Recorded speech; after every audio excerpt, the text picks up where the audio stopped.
And as the return to learn continues across mid-Missouri, we are checking in with Father Tolton Catholic High School as they finish up their fourth week of in-person classes. We are joined this morning by Father Tolton's president and principal, Dr. Daniel Everett. Thank you so much for being on with us this morning. Thank you. Good to be here.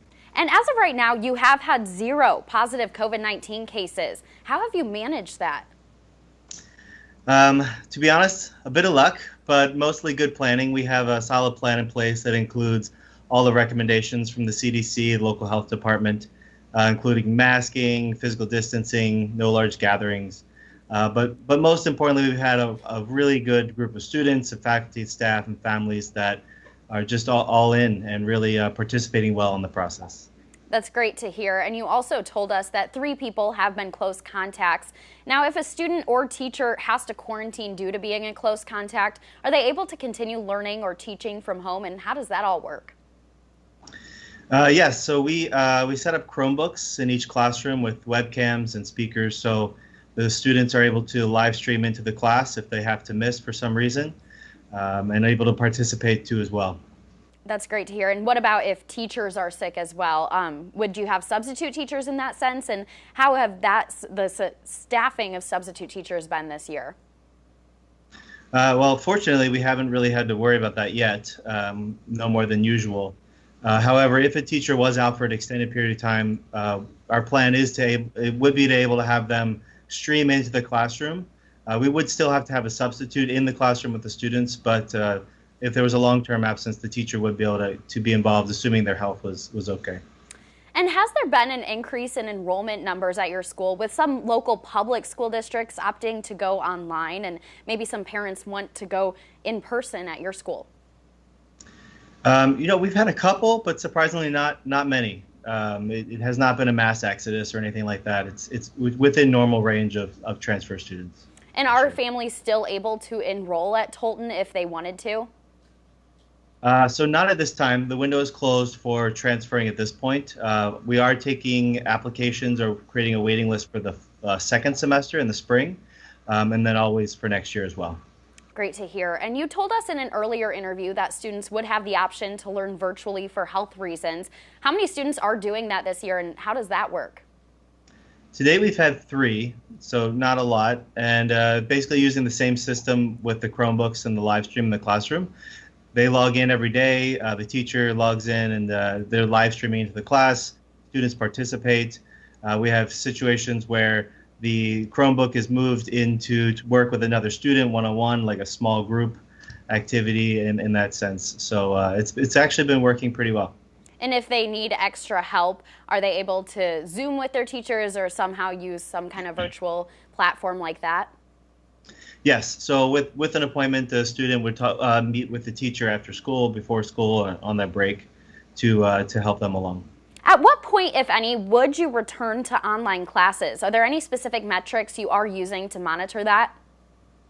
So we don't have any specific metrics in place. Our goal is to stay on campus.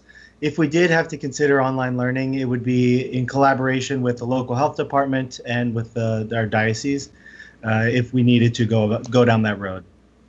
And have there been any issues with compliance for students wearing masks or doing mandatory screenings?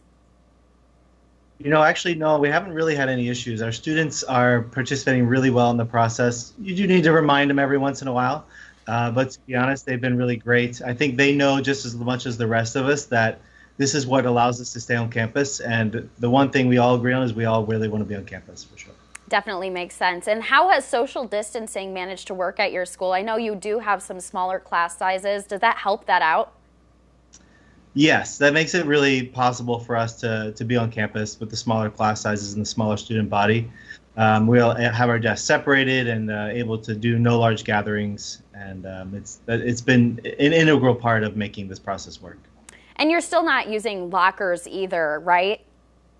Correct, no lockers. And so do students? All their books and all their stuff with them throughout the day. Okay, definitely makes sense. And how have sports and activities been going so far? What are the guidelines athletes and fans have to follow at football games, for example? So all of our sports and activities are going as planned. We're able to practice and play games. Some of the guidelines we have in place is that reduced number of students in the locker rooms, using masks and social distancing whenever possible, social distancing and masking within transportation vehicles, temperature checks before games, and then our fans are in the stands but in limited numbers. We have our local city ordinances that we follow, and then the fans are also distanced and masked as well. Great to hear. And last time we talked with you, it was still a bit unclear if there would be dances like homecoming. Have there been any decisions about that yet? There have. Unfortunately, there's no dances this semester as are possible. But our students' council has been working really hard to come up with other ways to keep our students engaged and still be distanced and following all the guidelines we have in place. That's great to hear. And will there be any additional precautions in place following the holiday breaks coming up to avoid outbreaks when students do return from potential travels? That's a great question. So we did, before school started, we asked parents to stay home and for 14 days to quarantine if they traveled to a location that was considered a hotspot on the CDC map. We'll likely do something similar when it comes to traveling at the holiday breaks. I'd like to go back to how there have been 0 cases at Tolton of COVID-19. What kind of safety measures have been making that possible? So we're following the CDC guidelines, local health department, and the main ways are masking, physical distancing, no large gatherings, and lots of cleaning. Definitely. And what does a typical day in the classroom look like, and how is it different for the different grade levels in the high school? Sure. So the different grade levels, elementary and middle school, often are using a cohort model, which keeps the students in the small group, and that's their main way of keeping them safe. We're not able to do that at the high school level, so physical distancing and the masking and cleaning, that's our primary way of keeping students safe. So what that does in the classroom is that it keeps the students separated in their desks. But learning pretty much goes on as usual. The only thing is the teacher's got to be a little more creative about how to keep the students engaged while they're separated and not able to do as many activities together.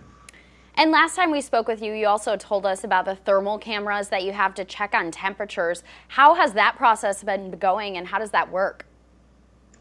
Actually, it's really well. We have a camera posted right near the entrance, and then students are able to walk in as usual. We have someone monitoring the camera at the front, and it uses artificial intelligence to see what their temperature is, and you can see it on the screen. It's been working really well to keep a sense of normalcy as the students are entering the school. And if there are any snow days this winter, will classes be able to just stay all virtual since you have that capability with teachers? We do have that capability, yes. So to be determined, but I think we might take a snow day or two just for mental health reasons. But for the most part, yes, we'll be able to move to online pretty easily for snow days. All right, great to hear. Well, unfortunately, that is all the time we have this morning. Thank you again so much for being on with us this morning, Dr. Everett. Thank you. Great to be here.